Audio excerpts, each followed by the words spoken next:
Hello friends, अपन ने अभी तक 3 लेक्चर रियल एनालिसिस के दिए हैं बेटा आपको। और आज अपना 3 नहीं 4 लेक्चर अपन दे चुके हैं और चौथा लेक्चर आज अपन शुरू करेंगे।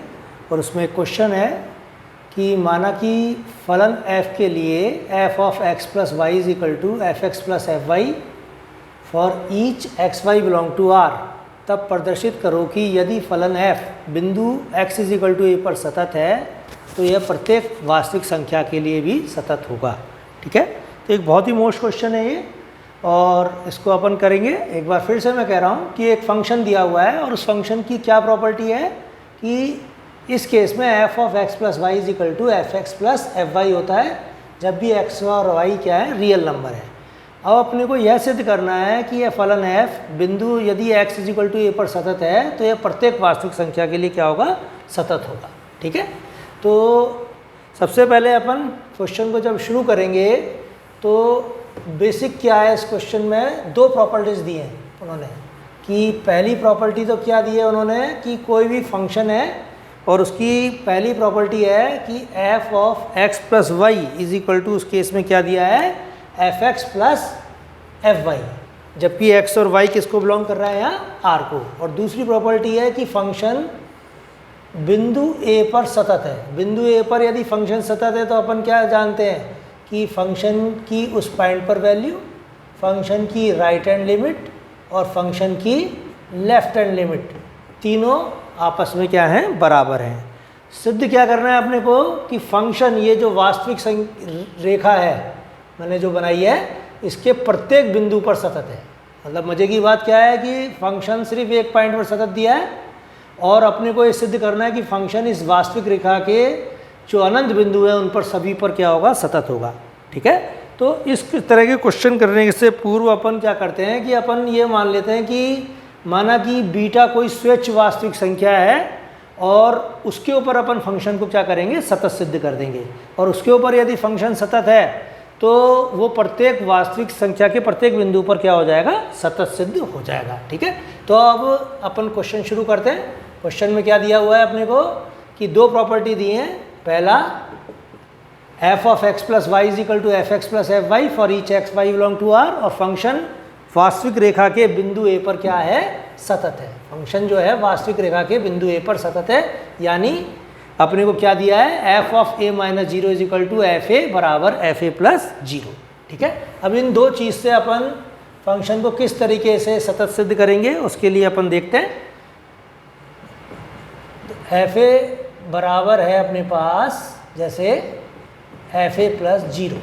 ठीक है, और इसको अपन कैसे लिख सकते हैं, limit H tends to zero F of A plus H. ठीक है, अपन को फंक्शन की प्रत्येक वास्तविक संख्या के प्रत्येक बिंदु पर सतत सिद्ध करना है और उसके लिए अपन मान लेंगे कि भाई हम इसको एक बीटा संख्या पर सतत सिद्ध करेंगे और उसके लिए हमें कुछ चीज़ों की आवश्यकता पड़ेगी, तो अपन वो चीज़ें अपन इसमें ज्ञात कर रहे हैं। ठीक, तो दिया हुआ था अपने को F A is equal to F A plus zero. F A plus zero को अपन इस तरह से लिख सकते हैं जहाँ एच क्या होता है, ग्रेटर देन जीरो। और फंक्शन की प्रॉपर्टी क्या है कि F of X plus Y किसके बराबर है, F X plus F Y के। तो अपन क्या लिख सकते हैं, F of A plus H को F A plus F H. ठीक है, और इसको सॉल्व करेंगे तो ये चीज़ क्या आ जाएगी, limit H tends to zero F A, limit H tends to zero F H. अब इसके ऊपर कांस्टेंट के ऊपर एच टेंस टू जीरो लेने का कोई फर्क नहीं पड़ेगा, लेकिन ये चीज़ है limit H tends to zero F H. तो अपन क्या लिख सकते हैं, F A is equal to F A plus limit H tends to zero F H, और ये किसके बराबर आ गया अपने पास, एफ ए के बराबर। अपन ने देखो क्या यूज़ किया, एफ ए दिया है एफ ए प्लस जीरो के बराबर, क्योंकि फंक्शन ये पॉइंट पर सतत है और उससे अपन ने ये चीज़ निकाल ली। और एफ ए से एफ ए कैंसिल हो जाएगा और एफ ए से एफ ए कैंसिल हो जाएगा, तो अब अपने पास क्या बचेगा उस केस में कि limit H tends to zero पर F H is equal to zero. तो इसको अपन नंबर 1 इक्वेशन दे देते हैं। ठीक है, एफ ए से एफ ए कैंसिल हो गया और उस केस में limit H tends to zero पर एफ एच का मान क्या आ रहा है, जीरो। तो ये एक इक्वेशन है जो कि अपन आगे अपने को मदद करेगी क्वेश्चन को करने में। अब अपन एक दूसरी इक्वेशन बनाएंगे और वो क्या है, देखो कि F A minus zero is equal to किसके है, एफ ए के। और इस चीज़ को अपन कैसे लिख सकते हैं, limit H tends to zero F of A minus H. और इस चीज़ को लिखा जा सकता है limit H tends to zero F A plus F of minus H. ठीक है, और ये वापस कैसे लिखा जा सकता है, F A plus limit H tends to zero F of minus H.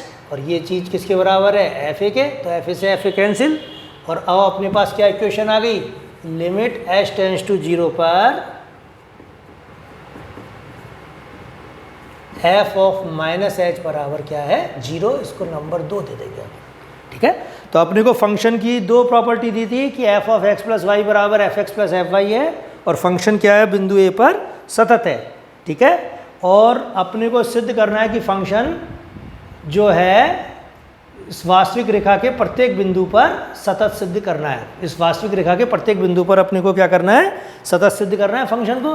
तो उस केस के लिए अपन ने दो इक्वेशन निकालनी कि limit H tends to zero पर एफ एच बराबर जीरो और limit H tends to zero पर एफ ऑफ माइनस एच बराबर जीरो। अब अपन क्या लेंगे बेटा, अपन ये कहते हैं कि माना कि बीटा कोई स्वेच्छ वास्तविक संख्या है, माना कि बीटा कोई स्वेच्छ वास्तविक संख्या है और हमें सिद्ध करना है, हमें सिद्ध करना है कि F beta minus zero is equal to F beta बराबर एफ बीटा प्लस जीरो। ठीक है, तो ये चीज़ अपने को सिद्ध करनी है। और उस केस के लिए अपन ने क्या किया कि अगर अपन ये सिद्ध कर देते हैं कि बीटा कोई स्वेच्छ वास्तविक संख्या और उस पर F beta minus zero is equal to F beta is equal to F beta plus zero, तो अब फंक्शन क्या हो जाएगा, बीटा बिंदु पर सतत हो जाएगा और बीटा स्वेच्छ है, इसलिए ये इस वास्तविक रेखा के प्रत्येक बिंदु पर क्या हो जाएगा, सतत सिद्ध। ठीक है, तो अपन देखिए कैसे सिद्ध करते हैं इसको। अपन लेते हैं जैसे एफ बीटा प्लस जीरो, और उसको क्या लिख सकते हैं, limit H tends to zero F beta plus H. और ये क्या लिखा जा सकता है, limit H tends to zero, function की प्रॉपर्टी से एफ बीटा प्लस एच क्या हो जाएगा, F beta plus F H. और इसको आगे सॉल्व करेंगे तो ये लिखा जा सकता है F beta plus limit H tends to zero F H. ठीक है, और ये किसके बराबर है, एफ बीटा प्लस जीरो के। और limit H tends to zero F H क्या है, जीरो, तो अपन क्या लिख सकते हैं, एफ बीटा प्लस जीरो बराबर क्या आ गया अपने पास, एफ बीटा। इसको नंबर 3 दे देंगे अपन। ठीक है, क्योंकि अपन ने इक्वेशन 1 और 2 में क्या सिद्ध किया था कि limit H tends to zero पर एफ एच जीरो है और limit H tends to zero पर एफ और माइनस एच जीरो है। अब अपन इसका तीसरा पार्ट लेते हैं क्या, कि F of beta minus zero लेके चलेंगे। और इसको कैसे लिख सकते हैं, limit H tends to zero F of beta minus h which can be written as limit H tends to zero F beta plus F of minus H. और इसको फर्दर सॉल्व करेंगे तो ये चीज़ क्या हो जाएगी, एफ बीटा, और ये चीज़ क्या हो जाएगी, limit H tends to zero F of minus H. ठीक है, और इसका मान पुनः क्या आता है, एफ ऑफ माइनस एच का एच टेंड्स टू जीरो पर जीरो। तो अब अपन क्या सिद्ध कर गए कि F of beta minus zero is equal to F beta. तो अपन ने इक्वेशन नंबर 3 में क्या सिद्ध किया था, f beta plus zero is equal to F beta, और ये बन गई अपने पास इक्वेशन नंबर 4। तो 3 और 4 से अपन क्या कह सकते हैं, जैसे ए बराबर बी है, बी बराबर सी है, तो अपन क्या लिख सकते हैं, ए बराबर बी बराबर सी। तो अपन क्या लिख देंगे अब यहाँ कि F beta is equal to F beta minus zero beta plus zero is equal to F beta minus zero. तो फंक्शन क्या है, बीटा बिंदु पर सतत सिद्ध हो जाएगा। इससे फंक्शन क्या है अपने पास, बीटा बिंदु पर सतत सिद्ध हो गया। और बीटा क्या है, स्वेच्छ वास्तविक संख्या, इसलिए फलन प्रत्येक वास्तविक संख्या पर क्या होगा, सतत सिद्ध होगा। यही अपने को क्या करना था, सिद्ध करना था। तो ये जो क्वेश्चन है बेटा एक बेहद मोस्ट क्वेश्चनों में है और एग्जाम में पूछा जाता है क्या, कि फलन की एक प्रॉपर्टी है कि F of X plus Y बराबर F X plus F Y है और फंक्शन बिंदु ए पर यदि सतत है तो सिद्ध करो कि यह वास्तविक रेखा के प्रत्येक बिंदु पर सतत सिद्ध होगा। तो इसके लिए अपन ने क्या किया था, सबसे पहले कि अपन ने ए बिंदु पर फंक्शन की कंटिन्यूटी दिखा दी और उससे अपन ने एफ ए प्लस जीरो बराबर एफ ए लेके चले अपन, और उससे दो इक्वेशन निकाल लिए अपन ने, limit H tends to zero पर एफ एच बराबर जीरो और limit H tends to zero पर एफ ऑफ माइनस एच बराबर जीरो। और फिर अपन ने ये कहा कि बीटा यदि कोई स्वेच्छ वास्तविक संख्या है और उस स्वेच्छ वास्तविक संख्या पर अपन ने फलन को क्या सतत सिद्ध कर दिया, तो अपन लिख देंगे अतः फलन बीटा पर सतत है,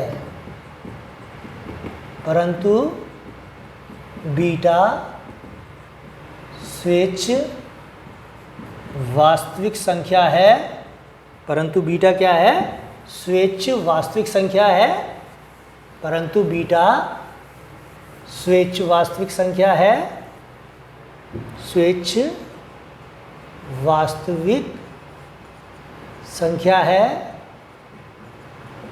अतः फलन प्रत्येक वास्तविक बिंदु पर सतत होगा।